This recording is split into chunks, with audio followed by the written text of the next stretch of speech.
I was married for 7 years, but for 3 of those, I was involved with someone else. The affair came out just before my husband and I were supposed to begin counseling.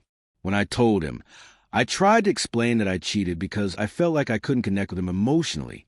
He has past trauma and admits he struggles to open up, but for years I felt like I was living with a wall between us. I kept telling him I needed affection, vulnerability, intimacy, but nothing changed. At the same time, I was carrying my own baggage, abusive past relationships, a rough childhood, depression. He did so much for me in practical ways. Cooking, taking care of my kids, keeping our home running when I couldn't. But I always felt like he wasn't truly with me. That's when I crossed a line. My affair partner gave me what I thought I was missing. Someone who listened, who expressed feelings, who made me feel wanted. Still, I loved my husband and wanted our family.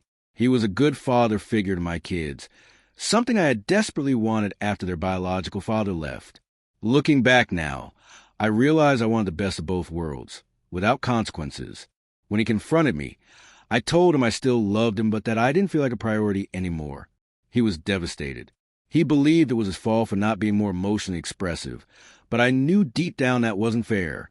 Yes, I had unmet needs, but I still made the choice to betray him. I blamed him in defensive moments, but deep inside, I knew the destruction was mine. Now things are unraveling. He's been pulling away from the kids, and they were so close, it makes me sick to see what I've caused. I suggested we could live in the same house, separate rooms, co-parent peacefully. It felt like the best thing for the children, but he said he couldn't do that, and I don't blame him. The truth is, I didn't feel real remorse at first.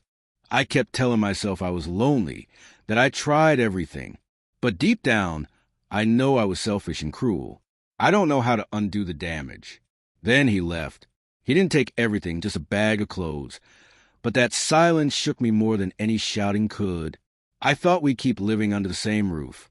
I thought I might even keep my affair while holding on to my family. But the reality hit me.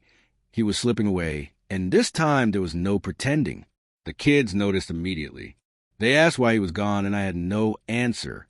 The guilt crushed me. I had told myself for weeks that maybe we'd eventually work our way back to each other, but instead, he disappeared into his own silence. That silence was worse than anger.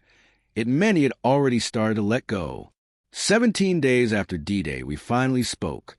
I was ready to confess everything, to apologize, but he had already hired a lawyer.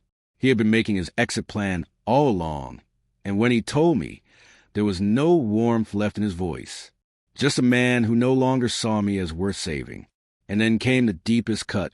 My oldest daughter called him, crying, asking where he went. Instead of protecting her from the truth, he told her everything.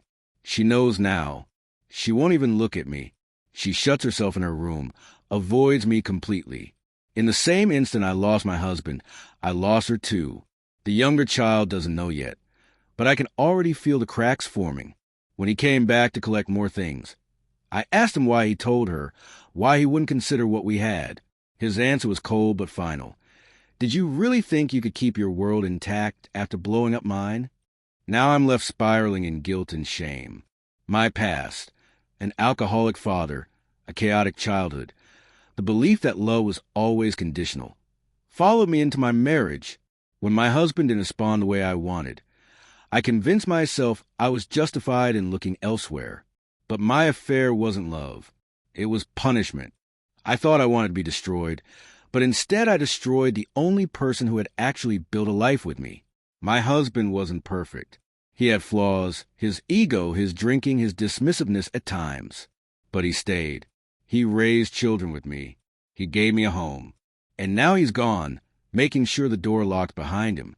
The silence is all that's left. Silence from him. Silence from my daughter. Silence in the home we built. I wanted him to hold me through my mess, to not give up on me. Instead, he walked away. And now the only thing left is a question. Do I stay trapped in guilt and resentment, or do I finally learn to rebuild myself without him?